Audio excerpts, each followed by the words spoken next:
Let's talk about something you're probably using at this very moment. It's in every home, every office, and it seems totally harmless. But what if I told you that very thing, your chair, could be one of the biggest silent threats to your brain? Yeah, let's get into it. I mean, listen to that phrase, a life harvester. That's not me being dramatic. It comes directly from medical research. It sounds like something from a sci-fi movie, right? But as we're about to see, the science behind this is scarily real. And I know what you're thinking. How on earth can sitting, something we do to rest and relax, be dangerous? It just doesn't make sense. Well, to understand, we have to look at what's really happening inside our bodies when we just stop moving for too long. So, let's start with a true story, and this one is pretty shocking. It really pulls back the curtain on this hidden danger. Because this isn't just about statistics. It's about a real person whose life got turned upside down in a second. Okay, so picture this. A young woman in Taiwan. She's only 35. She's in great health, no pre-existing conditions, nothing. Just living her life. There was absolutely no reason for her or anyone to think something was wrong. And then, completely out of the blue, she has a massive stroke. But here's the part that really unsettled the doctors. The clot that hit her brain didn't start there. No, it actually formed way down in her leg, traveled all the way up through her body, and just slammed into her brain.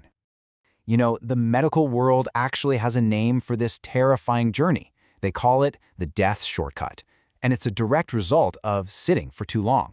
Your circulation slows down so much that your blood can actually start to clot in your legs.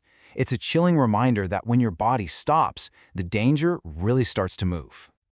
Okay, so that's a pretty terrifying extreme case, right?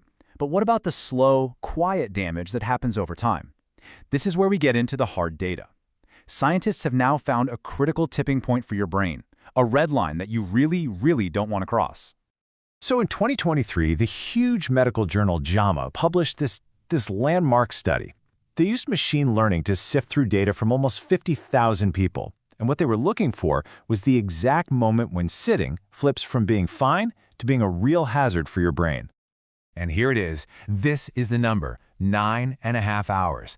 According to all that data, this is the invisible crash switch. The second your daily sitting time goes past this line, your risk for dementia starts to climb, and it climbs fast.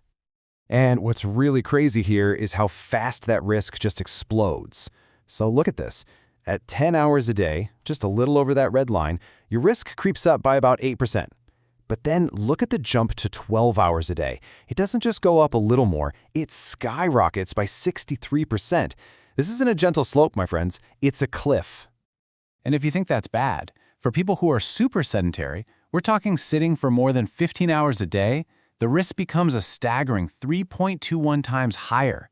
I mean, the data's telling a pretty scary story here. Your chair could literally be chipping away at your brain. Every single hour you spend in it past that 9.5 mark matters a lot. Now, I know the first thought popping into your head. It's what we all think. Okay, yeah, I sit a lot for work, but I go to the gym. I run, I'm active, so I should be fine, right? Well, I hate to be the bearer of bad news, but the science on this is pretty brutal. What the researchers found was this really cruel pattern. For people who sit for more than 10 hours a day, their risk of dementia was almost identical whether they exercised or not. Let that sink in. All that work at the gym didn't move the needle. The data is clear. You simply cannot outrun a bad chair. And this analogy just explains it perfectly. Think about it. The damage from all that uninterrupted sitting is like a constant leak in a bucket. Your workout, your time at the gym, that's you pouring water in. But if you don't first plug that hole at the bottom, that constant drain from sitting, you're just fighting a battle you can't win. So what is it about sitting that's so uniquely awful for our brains? Let's get into the mechanics. Doctors have basically come up with two main theories that explain how this passive activity is waging a two-front war on our minds. Okay, first there's the brain starvation crisis. When you sit for a long time, the blood flow to your brain can drop by as much as 70%. 70! Your brain is this super energy-hungry organ, and during this is basically starving your brain cells of the oxygen and food they need to function. Then there's the toxic loop. Sitting usually goes hand in hand with mentally passive stuff, right? Like binge-watching a show while mindlessly snacking. It's this double whammy of physical stillness and mental numbness. Just a terrible cocktail for your brain. Okay, I know, that was a lot of bad news. But look, this isn't about scaring you into never sitting again. It's about being smart. And the good news is that science also gives us a really clear survival guide. There are real, concrete steps you can take, starting today, to fight back. Here are the 3 big ones. First, the high-intensity reboot. While just a casual workout might not cut it, things like sprinting or HIIT have been shown to actually help repair your blood vessels. Second, the 8,000-step defense. Think of this as your daily minimum to keep your metabolism fired up. And third, and this might be the most important one, is the 2-minute miracle. Just get up and walk around for 2 minutes every single hour. It's a complete defense system. And don't sleep on that last one. That little act of just standing up and walking for 2 minutes every hour has been shown to lower your risk of early death by a massive 33%. Think about that.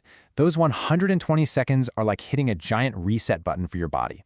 It interrupts that dangerous stagnation, it gets your blood moving again. It is the single most effective way to plug that sitting hole in the bucket we were talking about. So, there you have it. You've seen the danger, you know the red line, and now you know the solutions. The real question is a personal one.